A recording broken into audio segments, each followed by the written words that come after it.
بسم اللہ الرحمن الرحیم۔ السلام علیکم محترم ناظرین، بغیر وضو کی تسبیح پڑھنا جائز ہے یا نہیں، اور ذکر و اذکار کی فضیلت کے بارے میں جاننے کے لیے ویڈیو کو مکمل دیکھیے گا۔ رسول اکرم صلی اللہ علیہ وسلم کا ارشاد گرامی ہے، دل دو چیزوں غفلت اور گناہ سے زنگ پکڑتا ہے، اور دو چیزوں سے زنگ دور کیا جا سکتا ہے اور دل کو روشن کیا جا سکتا ہے۔ وہ دونوں چیزیں کیا ہیں؟ استغفار اور ذکر الہی۔ حضرت ابو درداء رضی اللہ عنہ کا قول ہے، ہر چیز کو چمکانے کے لیے کوئی نہ کوئی چیز ہوتی ہے، لیکن دلوں کو اللہ کے ذکر سے ہی چمکایا جا سکتا ہے۔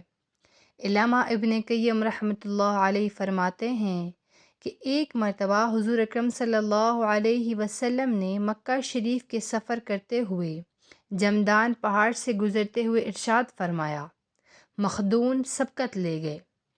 آپ سے پوچھا گیا کہ اللہ کے رسول، مخدون کون لوگ ہیں؟ آپ نے فرمایا، کثرت سے اللہ کا ذکر کرنے والے مرد اور عورتیں۔ نبی کریم صلی اللہ علیہ وسلم نے فرمایا، ذکر الہی کے لیے جب کوئی قوم بیٹھتی ہے تو ملائکہ ان پر گھیرا ڈال لیتے ہیں، اللہ کی رحمت ان کو ڈھانپ لیتی ہے، اور اللہ تعالیٰ ان کا اپنی مجلس میں تذکرہ فرماتے ہیں۔ آپ صلی اللہ علیہ وسلم نے ارشاد فرمایا، اللہ کا ذکر کرنے والے اور نہ کرنے والے کی مثال زندہ اور مردہ کی سی ہے۔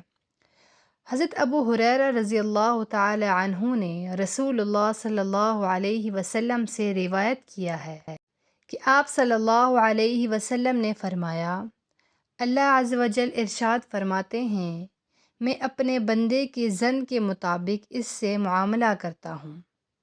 جب مجھے یاد کرتا ہے میں علم کے لحاظ سے اس کے پاس سوتا ہوں۔ اگر دل میں مجھے یاد کرے تو میں دل میں اسے یاد کرتا ہوں۔ مجلس میں یاد کرے تو میں اسے اس سے بہتر مجلس میں یاد کرتا ہوں۔ میری طرف بالشت آتا ہے تو میں ہاتھ آتا ہوں، ہاتھ بھر آئے تو میں 2 ہاتھ قریب آتا ہوں، اور چل کر آئے تو میں دوڑ کر آتا ہوں۔ ترمذی شریف میں ہے کہ رسول اللہ صلی اللہ علیہ وسلم نے ارشاد فرمایا، جب تم جنت کے باغات سے گزرو تو وہاں سے کچھ کھایا کرو۔ صحابہ رضی اللہ تعالی عنہ نے عرض کیا، یا رسول اللہ، جنت کے کون سے باغات ہیں؟ تو آپ صلی اللہ علیہ وسلم نے فرمایا، ذکر الہی کے حلقے۔ ذکر الہی سے اللہ جل شانہ ذاکر کے لیے جنت میں درخت لگا دیتے ہیں۔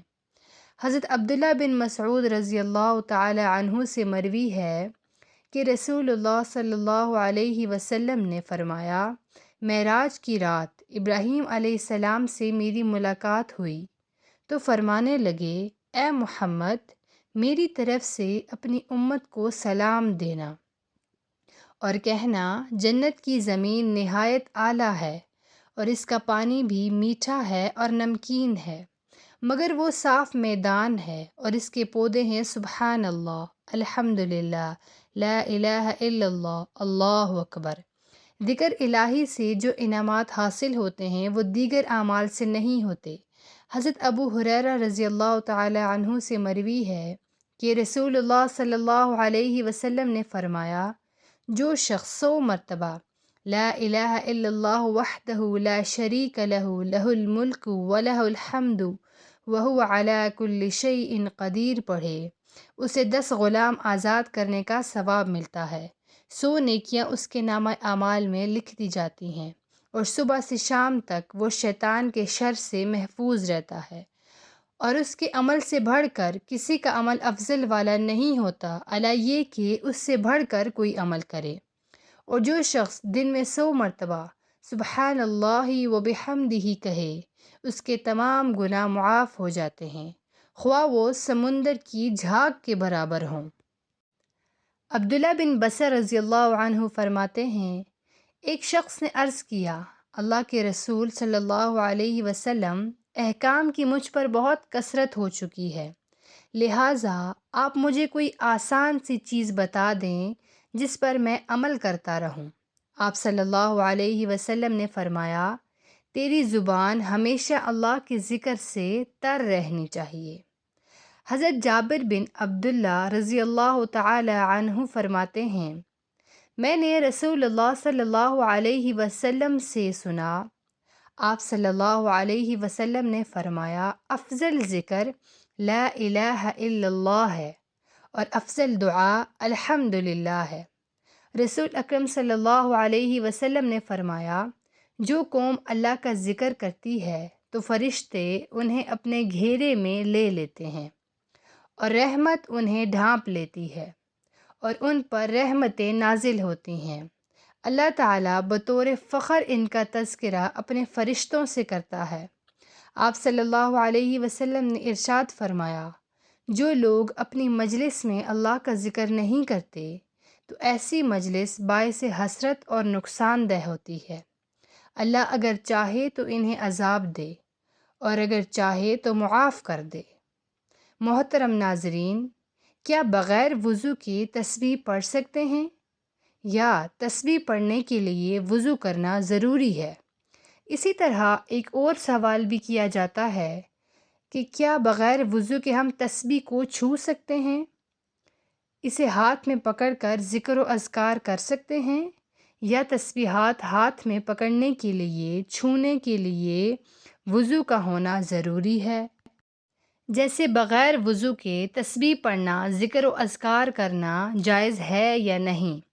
سبحان اللہ والحمد للہ ولا الہ الا اللہ واللہ اکبر، استغفر اللہ، سبحان اللہ وبحمدہ، سبحان اللہ العظیم۔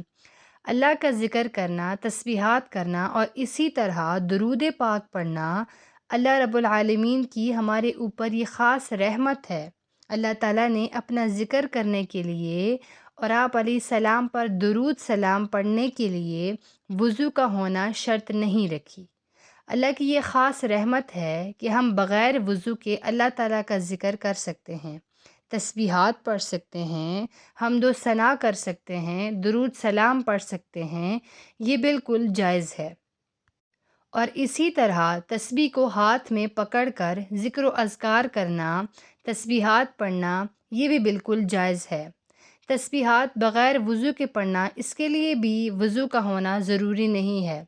البتہ ذکر و اذکار یا پھر اسی طرح درود و سلام یہ باوضو ہو کر پڑھنا افضل ہے، بہتر ہے، لیکن شرط نہیں ہے۔ بغیر وضو اللہ کا ذکر کرنا، حمد و ثنا کرنا، اسی طرح درود و سلام پڑھنا یہ شرعاً بالکل جائز ہے۔ بغیر وضو تسبیح پڑھ سکتے ہیں اور تسبیح ہاتھ میں لے کر بھی پڑھنا جائز ہے۔ اگر کسی شخص پر غسل واجب ہو چکا ہو یا بے وضو ہو تو ایسی حالت میں بھی ذکر کیا جا سکتا ہے، اس میں شرعاً کوئی حرج نہیں ہے۔ ناظرین، اس کے ساتھ نماز کا اہتمام لازمی کریں، کیونکہ نماز پڑھنا ہر مسلمان مرد اور عورت پر فرض ہے۔ اللہ تعالی ہم سب کو 5 وقت نماز ادا کرنے کی توفیق عطا فرمائے۔ مجھے امید ہے کہ آپ کو میری بات سمجھ آ گئی ہوگی۔ اللہ تعالی ہم سب کو سمجھ کی توفیق عطا فرمائے۔ دعا ہے کہ اللہ تعالی میرا سنانا اور آپ کا سننا اپنے بارگاہ الہی میں قبول و منظور فرمائے۔ آمین ثم آمین۔